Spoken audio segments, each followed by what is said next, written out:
Your welcome remarks.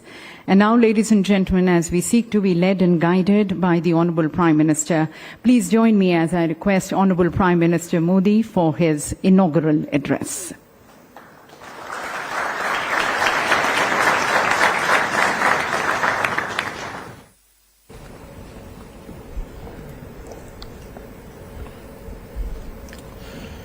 My colleague in the Union Cabinet, Shri Amit Shah, distinguished dignitaries,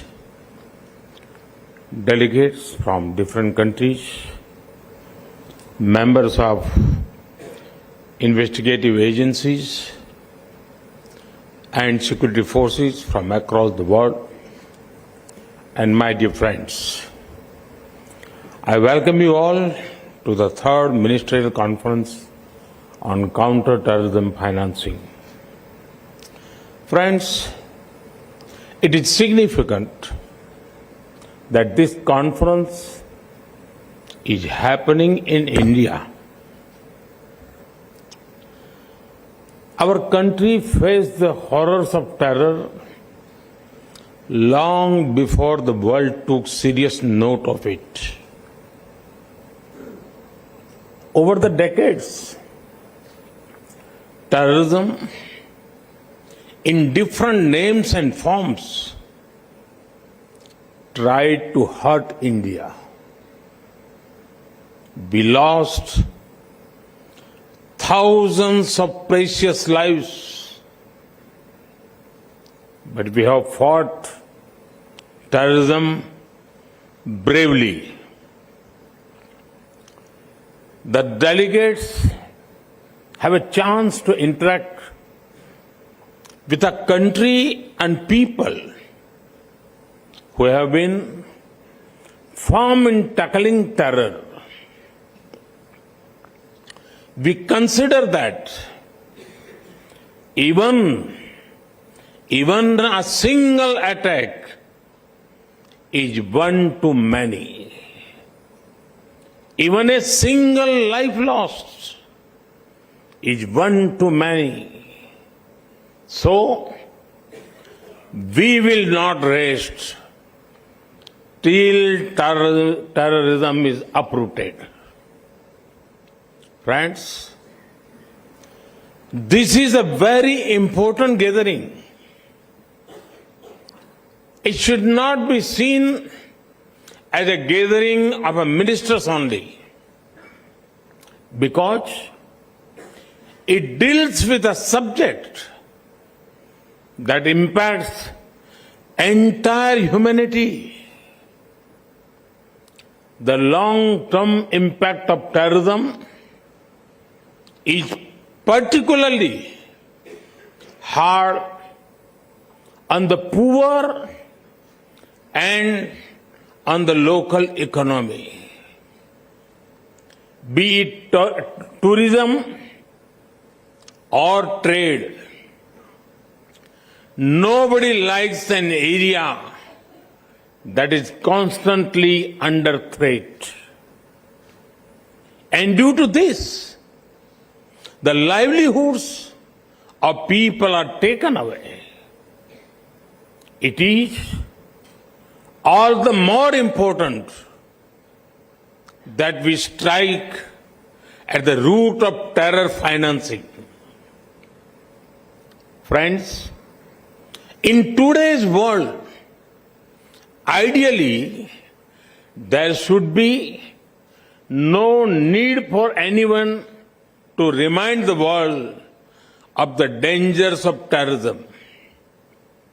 However, there are still certain mistaken notions about terrorism in some circles. The intensity of the reaction to different attacks cannot vary based on where it happened. All terrorist attacks deserve equal outrage and action. Further, sometimes There are indirect arguments made in support of terrorism to block action against terrorists. There is no place for an ambiguous approach while dealing with a global threat. It is an attack on humanity, freedom, and civilization. It knows no boundaries. Only a uniform, unified, and zero tolerance approach can defeat terrorism. Friends, fighting a terrorist and fighting a terrorism are two different things. A terrorist may be neutralized with weapons.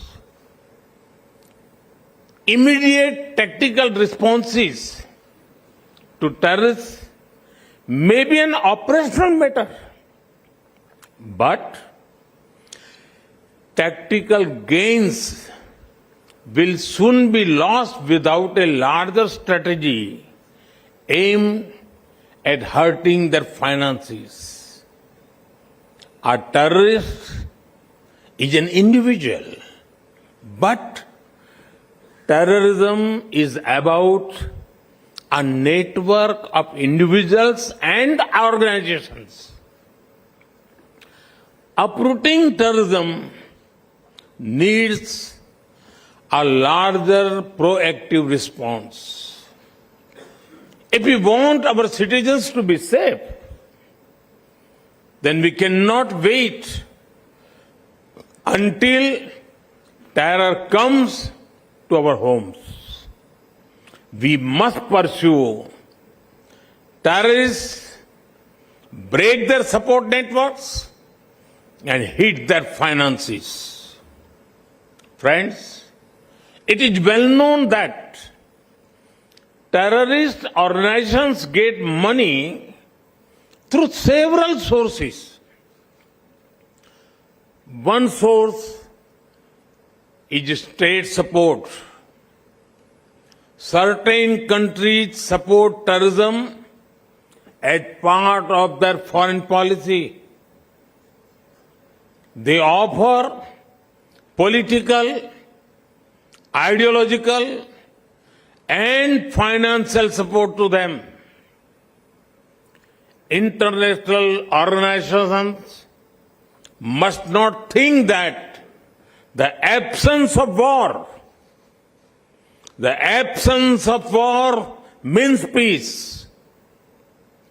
Proxy wars are also dangerous and violent. There must be a cost imposed upon countries that support terrorism. Organizations and individuals that try to create sympathy for terrorists must also be isolated. There can be no ifs and buts entertained in such matters. The world needs to unite against all kinds of overt and covert backing of terror.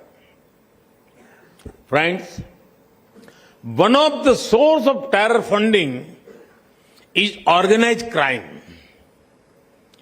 Organized crime should not be seen in isolation. These gangs often have deep links with terrorist outfits.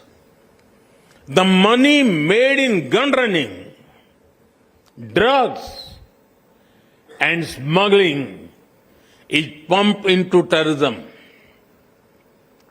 These groups help with logistics and communication too. Action against organized crime is extremely important in the fight against terror. At times, Even activities like money laundering and financial crimes have been known to help terror fundings. Fighting it needs global collaboration. Friends, in such a complex environment, the United Nations Security Council, Financial Action Task Force, Financial Intelligence Units, and the Egmont Group are boosting cooperation in preventive detection and prosecution of illegal fund flows. This is helping the war against terror in many ways over the past 2 decades. This also helps in understanding terror funding risks. Friends, now the dynamics of terrorism are changing. Rapidly advancing technology is both a challenge and a solution. New kinds of technology are being used for terror financing and recruitment. Challenges from the darknet, private currencies, and more are emerging. There is a need for a uniform understanding for new finance technologies. It is also important to involve the private sector in these efforts. From a uniform understanding, a unified system of checks and balances and regulations can emerge. But we must be careful about one thing. The answer is not demonize technology. Instead, it is to use technology to track, trace, and tackle terrorism. Friends, today, cooperation is needed, not only in the physical world, but also in the virtual world too. The infrastructure used for cyber terrorism and online radicalization is disturbing.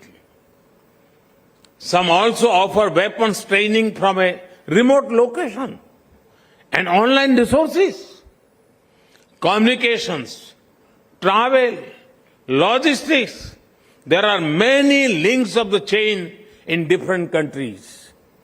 Each country can and must act against the part of the chain within the reach. Friends, many different nations have their own legal principles, procedures, and processes. Sovereign nations have a right to their own systems. However, we must also be careful not to allow extremists to misuse differences between systems. This can be prevented through deeper coordination and understanding between governments.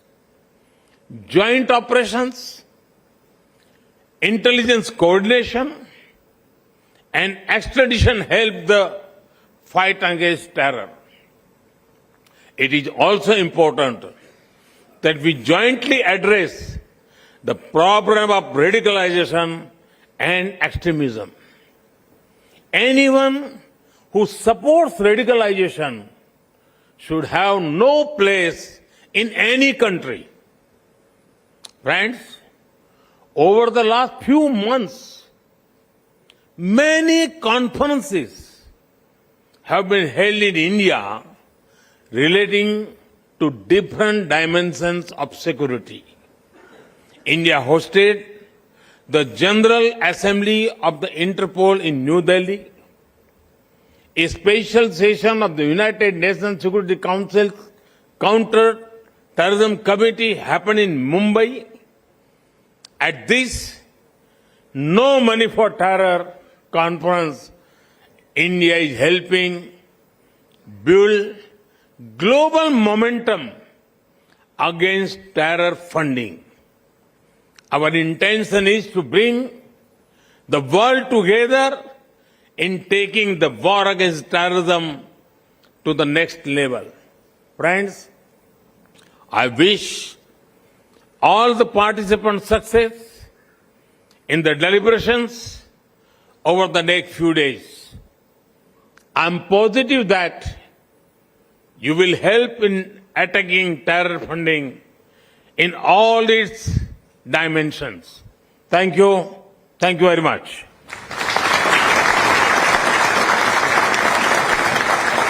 Thank you, Honorable Prime Minister, sir, for your global vision, your resolve and your clarion call for a collective, effective zero-tolerance approach and your deep guiding insights into tackling the menace of terrorism and terror financing. Thank you, Honorable Prime Minister, sir, for your guiding message. And as we express our gratitude and appreciation to the Honorable Prime Minister, may I request once again our Honorable Union Home and Cooperation Minister, Shri Amit Shah ji, to please present a memento to the Honorable Prime Minister.